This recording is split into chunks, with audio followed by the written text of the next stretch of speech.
Hey guys, Dante here and welcome back to my channel, The Burgos Art, and welcome back to another episode of Toy Chest, where I show you figurines and toys I've made in the past and presently. And presently we're going to be taking this beauty and messing her up. So, if any of you have been on my channel before, you might have seen a figurine called Good Boy, which was this nasty looking dog, a golden retriever-esque hound of some type, with a I think it's accessibility, or like basically he has a vest that indicates he's meant to help people, but he's not here to help people. In truth, he transforms into what you see here, this horrific alien-esque creature with pincers on a tail, insect-like pieces coming from his chest, and a big old mouth. Rawr. And this is part of a series of toys I'm working on called the Pack. Pact, rather. It's P-A-C-T. It's a play on words. And the Pact is essentially people, mostly humans, in this case a doggy, who have some kind of parasitic alien, or symbiotic alien, if you will. Sometimes symbiotic, sometimes parasitic. Attached to them, usually hiding in the guise of a backpack, a trench coat, something bulky that's on their body, which then transforms itself and them into a hideous purpley creature.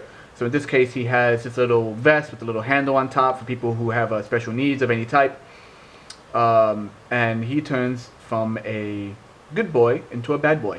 And he has little things such as do pet me and off work. So there's always something telling about what they have that's a little weird.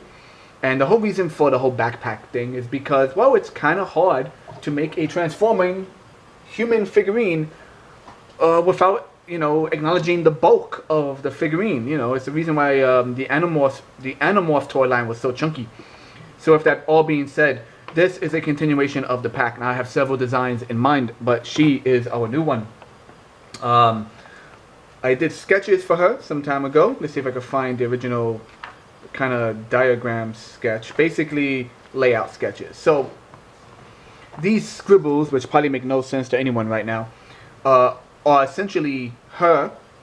She is going to be wearing a big fur vest. Like one of those fur coats that actually cuts very short, like around the waistline, around the rib cage actually. Big old furry vest that then transforms her arms and her face into like spider-like legs, and we'll work on the face afterwards, but the arms are the main catch. And I did all the sketch work here. So per usual, I'm gonna put a timestamp right here. Jump to this for the final product. Do that when you wish. But for those who are still with me, we're gonna do a little step-by-step. Not the entire step-by-step, but close enough. So her arms will eventually end up being 1, 2, 3, and then little, not little, but like spiky tip nails at the end. That's what her arms are going to be like. So we have the underarm, which is this right here, I guess the bicep. Obviously things have changed from the original sketch. You have the bicep. You have, will be the forearm, which goes over on the bicep like a good fold like that, with the use of a double joint, both of which are covered by the outer layer, which is going to be the fuzzy jacket, and then we're going to have the nails pop out. So what we have is a general sketch and what I'm actually using for today. We got some Revoltech double joints. Oh, hear that ratchet? Oh, beautiful ratchet. We got some miscellaneous pieces of plastic which happen to have holes in it that fit perfectly with the Revel joints. Oh, I love it when my pack rat tendencies pay off. We got some not Lego brand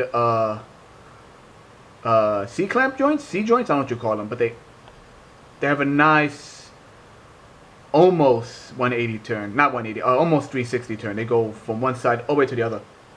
And for the shell, I actually went ahead and took an old Pez toy. Those of you who don't know what Pez's are, come on now. Pez, best candy in the world. Oh, this is my attempt at making a Star versus the Forces of Evil wand out of a Pez. Just an idea I had. I might return to that later on. Don't know. But anyway, so here's our shell. Here is our double joint, which will also have the hand attached. Here is our middle, and here is our visualized bicep. So rather than a plate or a ball joint, I'm just going to put it right into here like that. So that goes like that. This goes like that. With the help of this piece right here, this will overlap completely. And then we're going to sculpt over this with some epoxy clay to get that nice fuzz. I have to be careful now because these are very, in fact, this is super, super thin compared to this half. Don't know why. So these are going to be a very lightly, very ginger internal frame. And then we're going to sculpt over that to really give it some strong, a stronger yield, if that makes sense. And yeah, so we're going to do the arms, sculpt the arms, sculpt around the chest, probably do some painting. I want to take this entire white area here, which was originally topped off, or rather bottomed off, I don't know how you say that, with a dress. And we're going to make it where she's wearing an entire white bodysuit. She's a celebrity who's a bit gaudy, so she's going to have a white full bodysuit with a big dark black fuzzy coat, which is actually the parasite or alien. And then we'll figure out ways to adjust the head. I want to do some stuff to, like, I don't know, I'll think about it. But I have some ideas to make the face transform as well into an ugly thing. So yeah, that's the basic layout. So I'm just going to continue and stick around for the, like I said, stick around for the full video or jump to the timestamp to see the final product. Either way, let's go. So just a few tips on how I address this, because I learned from other people who really love to customize wrestling figurines how to disassemble certain figurines. Now wrestling figurines like this come in two types, or rather it has two types of plastic. You have hard plastic like torsos, and you got this soft rubbery plastic, which is pretty much everything else. So I have this heating gun. This is used primarily for shrink wrap, like when you're wrapping flowers or whatever. So I bought this along with some shrink wrap. And you know, you gently heat up the softer part, in this case the head and the hair, and then pop it right off. Same thing with everything else pretty much. The entire arm, the shoulder, everything is soft rubbery plastic. So you heat it up and you pull it straight down and you let that cool. That little nub that is now being horrifically covered by these metal pipes, these plastic pipes that look like metal, that's all rubber. So you want to let it all cool. And then you can do whatever you want with it. Same thing with this. Same thing with the hands on this side. I just heated up the forearms, pop the hands right out. So the forearms we're going to put to the side. And ideally what we're going to do is glue the forearm, glue the hand to this piece right here. This double joint. And that is the length of her arm naturally, right about there. And once again, it'll all be covered up by a sleeve. So you have the bicep down to where the wrist, her wrist normally is. You have the double joint, which is going to be the new elbow. Then you have this, which is going to be the new forearm. And I've just glued these in place, which is going to be the new wrist. So I'm extending the arms long and adding an extra joint as well. And then, like I said, I'll address her head later on. Just gotta find a nice way to glue these on, maybe some epoxy. I don't want to cut into this joint. I had a fear that it might just crumble on me. But maybe I'll do a little divot, like a little divot, and then I'll kind of, now that it's hardened again, you know, no more heat, it hardens pretty quick. I'll do a little bit of a spike. I'll trim it back with an X-Acto knife and just use that as an anchor and glue it in. Yeah, so let's keep going. I don't know what it is. There is something awkward about just that hand resting on that weird shape. Yeah, just, I don't know. There's something about that. Just doesn't make me feel right. Leave your comments in the sections down below. So I took this joint right here, this little C-clamp, as I mentioned earlier, and I've cut it in half. And I created a divot in this very soft, very thin plastic. And I was able to plug it in. I don't know if it comes off on camera. It's so much red and so much orange. But I put it in there with the connecting point being inside the shell. And there's a little curve right here to fit kind of into the armpit of the character, speaking of which. So here's our character. I know she looks a little silly right now, but the arms are about the right length of the original figurine.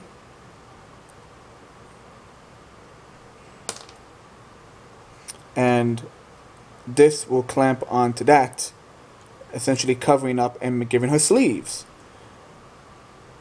I'm going to add, this is all just quickly done with some dabs of crazy glue, but I'm going to add some epoxy to really hold these joints together. Because essentially, with that double joint as then where the wrist is at, you have this really creepy, kind of like the other mother from Coraline. And you're going to have this right here added. So she's going to have super long arms, which will all be covered up in a nice sculpture of like hairiness and like bone-like material. But that sculpture comes much later. But yeah, all the joints are working very well. It's just all this kind of tenuously held together by little dabs of glue. Let's keep going. So, taking some styrene sheets. I love this stuff, especially if you get it just the right thickness, it'll bend without breaking. Taking some styrene sheets, some pointed little tools, and really tiny screws. I made this. So you have two sheets right here, a rectangular one and one curved to my liking. I poked a hole right through them, and I put a screw right in it, and then I put that on the edge of our plastic shell. So this, when tucked in, will be pretty much unseen, especially when I do the scope work. And when it's ready to go, I will add some paint and sculpt on this to be a big kind of a bony protrusion, like the end of a bug's long leg. And that's right now gluing, but you can see everything fits pretty well. Once again, with a little bit of sculpting work, this will blend into this. It'll be a bit of a thick sleeve, but it works. So you lift there. You got the double joint. And you got the bug pincer. And she got that long, disgusting insectoid arm, which will look even better once all the final details are in. But yeah, that is the main mechanic, and everything's coming out very well. I just gotta add some more glue, some more sculpt to really solidify all the joints, and I think we're on the right track here, people. Alright, let's get the other arm on there, and then maybe I'll just jump into some sculpting work to really, once again, pull it together. Alright, so using my standard freeform sculpt from Smooth On. I love this stuff. This water-based epoxy clay, meaning that it's a two-part clay, but you use water to prevent it from sticking to you and to all your tools. I went ahead and I sculpted the basic shell that goes around the arms. Now this clay in the middle here, this is plastilina, is a type of clay. It is also water-based. It does not dry via air. It does not dry at all, actually. It's a really good sculpting clay for this basic art projects. But anyway, this is just a stand-in for now. So I did the shell. I did each layer individually. I just put a layer down, did some striations with a few of my metal tools to give it its fur texture. Next layer, next layer. I also went and sanded down the edges of the much more squared off Lego blocks, like right, a little square block right there. And she's a bit stiff, and she has like this weird like outward pose, but it works. And then after that dried, I flipped her around and did the backside, trying to match it as much as possible. Also did a little bit on the ball joints, not ball joints, but the ratchet joints, the double ratchet joints around the hands. And each arm has a small bit of, forget it in focus, there we go, has a little curving piece sticking out. You can see it right there. That's I guess for now we'll call it the pincer of her spider arms. I did just the edge of that. So the pincers have a rim of fur on top. And once that was all dried up, I then started putting in this clay to kind of really fill out, to get an idea of what I'm basically heading towards.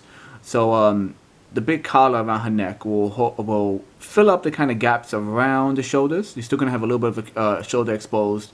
You have a little ball of clay right there on the shoulder. That's gonna be that's the plastilina once again. That's just me trying to see how much I can fill up without really gumming up the joints, which is the main thing. I don't want to gum up the joints. In short, aside from the waist down, or rather from the rib cage down, she won't have too much mobility when she's fully sculpted. Her hands, her arms can move around. Give me one moment. Sorry guys, I am going free-handed on this. So she still will have a little bit of movement up and down, front to back, as you can see. Even with all the clay in place, I just got to make sure I sculpt it very carefully. Okay, so this next step actually is a first for me on many levels. First things first, I am using the green stuff that is commonly used for miniature figurines, such as tabletop figurines. It's called the green stuff, as opposed to my regular smooth on material, because this material dries a bit faster. Apparently it dries about 5 hours for hardening and then 24 hours for the fullness. So what I did, I decided to go ahead and straight up hollow out her chest, and we're going to put a face with eyes in it and everything. Ironically, the part that was able to be hollowed was her, well, was actually her girl bits. Well, it was her breast. It was actually just really easy to hollow everything out, beyond even that, of course. And I have a googly eye in here as a placeholder, so it's going to be this eye that is inside of essentially a mouth that's in her chest, which I find even creepier, just the eye in the mouth. And I went ahead and used some styrene plastic to create really tiny sharp teeth. Kind of hard to see, but there's the two small ones and two small ones and one big one on each side. And the big ones I've sculpted over with the green stuff. Then I held that in place with your standard clay as well, the standard clay I tend to use. And what we're going to do is make a big latch. So essentially this this basic hinge right here, which was from this company. I don't know what it is. It's called Premium Parts Collection, with a glare on it, but it says Premium Parts Collection. Ordered it on Amazon, and it's a bunch of rounded not ball joints, but rounded joints. And this, I like these a lot for basic hinges like elbows and kneecaps. So we have our hinge joint glued in place, and what we're gonna do is, once this fully dries, once the green stuff dries completely, I'm gonna coat this with a little piece of material, maybe some tape, and a little bit of this mold builder. And then once I have the hole and everything all, like, I guess blocked off, I will then sculpt the rest of her jacket, the rest of her little fur vest. And I make sure, and I'll do it, make sure it's attached to the ball joint. I keep saying ball joint, but attached to this joint. And then the whole thing's gonna lift up like a latch. And it'll be able to do that because Mold Builder is a latex, so it'll peel right off of it. So essentially, I have this sculpted for the underpiece. This is all how it's gonna be, with teeth and internal sculpting of gums and all these really creepy stuff on the inside. The Mold Builder will be a barrier between it and the sculpting on top. And then the joint will just go. Alright. And then that will be a big mouth that opens up. In fact, using more of the green stuff, I've already pre-sculpted a number of teeth that I'm going to lay on the sides. And yes, even inside the indent. Using the indent, I'm going to utilize that. I'm going to utilize that from some spacage. Spacage? Yeah, give me some space. There you go. So the teeth are going to fit pretty much on the side and inside, and then I'll sculpt over that with my Smooth On scope because I'm not too sure how strong this stuff is. It's good for like figurine aesthetic, but for this harder material, for the part that's going to be the shell, that is the vest, that is the front of her chest, I'll be sticking with the Smooth On material. And yeah, wish me luck with that. So here she is, all primed and ready to be painted. There's something about doing the priming base coat, let it be whites, grays, or blacks, that really helps me see the finish line. Sometimes you end up adding so many details and so many sculpted little features that it gets all jumbled, especially when it's all in different colors, different types of clay and plastic and etc. But once you have it all as one cohesive color, then you know you're on the right track. So we're going to skip all the painting process because I didn't record it and go right to the finished product. Ready, set, go. Ta-da! Oh, and there she is. There she is, all beautiful, all painted, all puffy. So here we have Spider, finished and ready to go.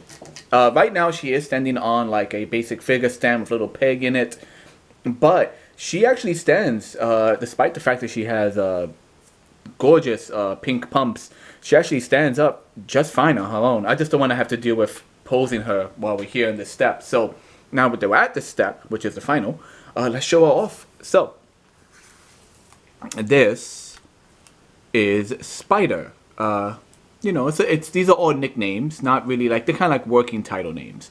And to get close, she has like these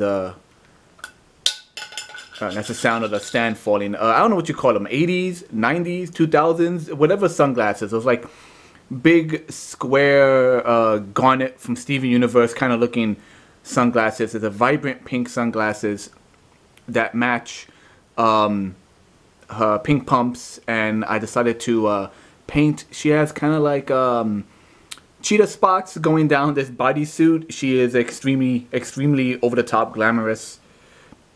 You can see all the fine detailing now in the fur coat because of the use of dry and wet brush. Once again, if you don't know, wet brush is where once you add all your base coat, in this case just a solid like gray tone, you then hit it with a really runny darker paint to let it seep into all the fine details.